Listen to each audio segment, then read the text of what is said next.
नमस्कार दोस्तों, एक बार फिर से आप सभी का मैं बहुत बहुत स्वागत करता हूं।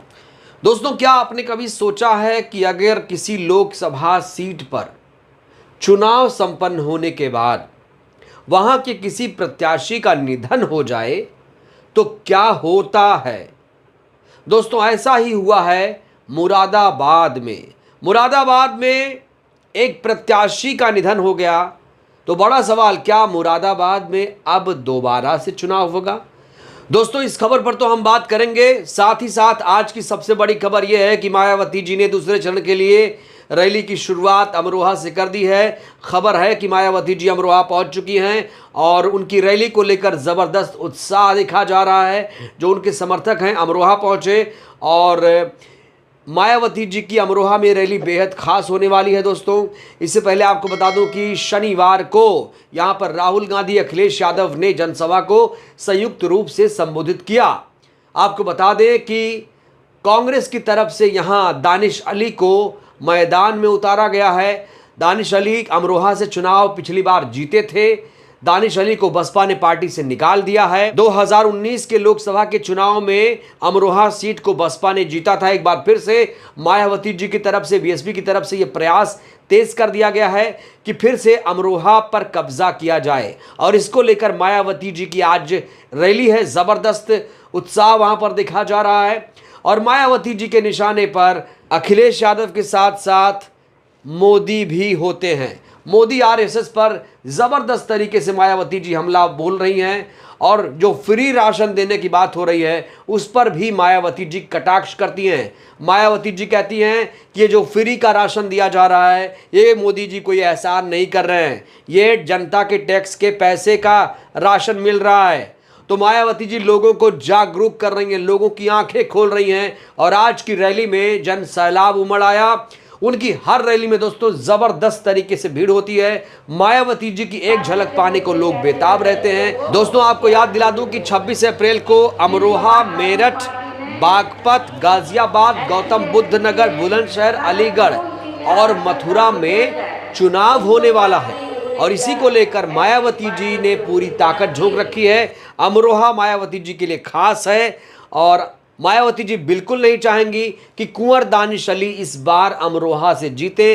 पिछली बार तो मायावती जी ने इनके लिए प्रचार किया, लेकिन इस बार मायावती जी अपने प्रत्याशी मुजाहिद हुसैन को लेकर प्रचार कर रही हैं, वोट मांग रही हैं और मुजाहिद हुसैन के बारे में इस समय माहौल दोस्तों अमरोहा में बदल चुका है। इस बीच दोस्तों बसपा के दो प्रत्याशियों को लेकर बेहद हैरान करने वाली खबर भी सामने आ रही है। खबर है कि बरेली और आंवला में बसपा प्रत्याशियों का नामांकन निरस्त हो गया है। दोस्तों, ये खबर बेहद बड़ी है, ये खबर बहुत अहम है। बरेली लोकसभा से छोटे लाल गंगवार और आंवला लोकसभा से सैयद आबिद अली का जो पर्चा है दोस्तों वो निरस्त हो गया है।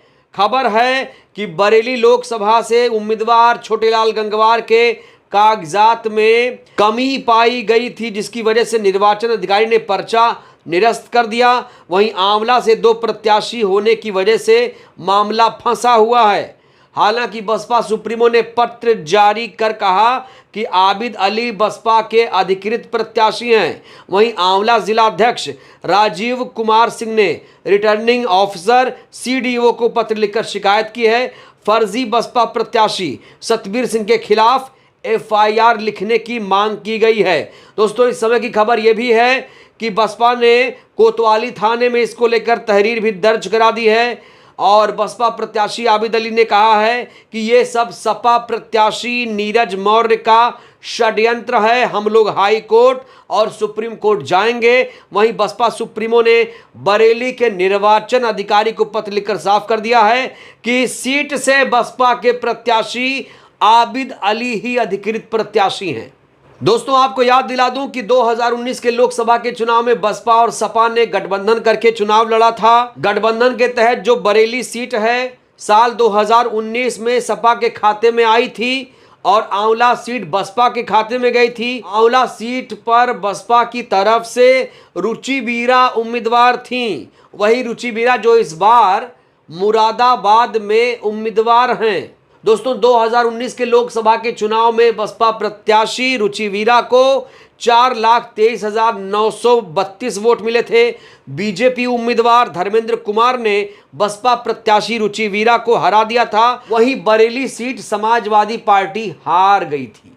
दोस्तों अब मुरादाबाद की खबर पर चर्चा करना जरूरी हो गया। मुरादाबाद से बीजेपी प्रत्याशी कुंवर सर्वेश सिंह का निधन हो गया है। 19 अप्रैल को उन्होंने वोट भी डाला था। दोस्तों कुंवर सर्वेश के बारे में खबर आ रही है कि कुंवर सर्वेश का दिल्ली के एम्स में निधन हो गया है। बीजेपी उम्मीदवार पूर्व सांसद के गले में दिक्कत थी, उनका ऑपरेशन हुआ था। जांच के बाद उनको एम्स लाया गया था, यहीं पर उनका इलाज चल रहा था और उनका निधन हो गया। बताया जा रहा है कि हार्ट अटैक के चलते उनकी जान चली गई। बीजेपी उम्मीदवार कुंवर सर्वेश की उम्र मात्र 72 साल थी।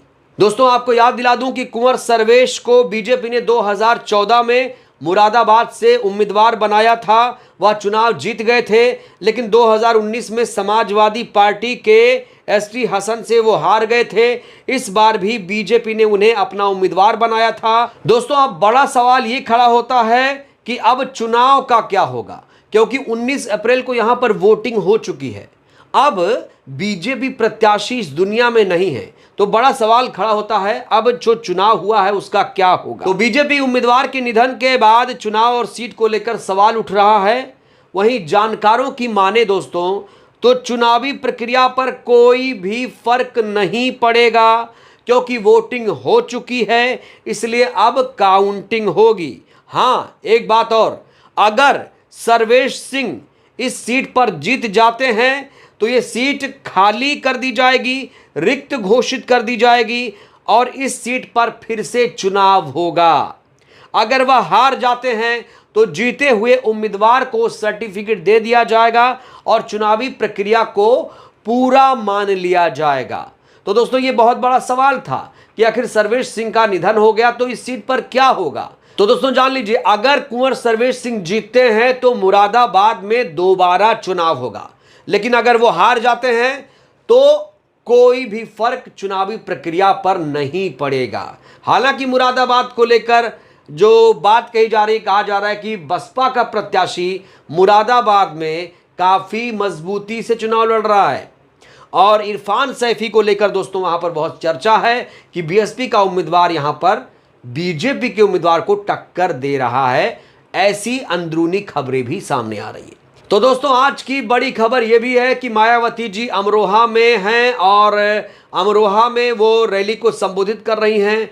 इसके बाद वो गाजियाबाद, इसके बाद गौतम बुद्ध नगर में भी और तमाम जगहों पर, बुलंदशहर में भी वो रैली को संबोधित करेंगी। दूसरे चरण के चुनाव के लिए जो रैली है वो शुरू हो चुकी है। मायावती जी और आकाश आनंद ने कमान संभाल रखी है। मायावती जी आकाश आनंद की जो रैली है पैरेलल चल रही है। तो दोस्तों ये चुनाव बेहद महत्वपूर्ण है और इसीलिए बसपा काफी मजबूती से चुनाव लड़ रही है। परिणाम जो है वो 4 जून को आएंगे। बहरहाल दोस्तों इस वीडियो में इतना ही। अपनी प्रतिक्रिया जरूर दीजिए। बहुत बहुत धन्यवाद, शुक्रिया।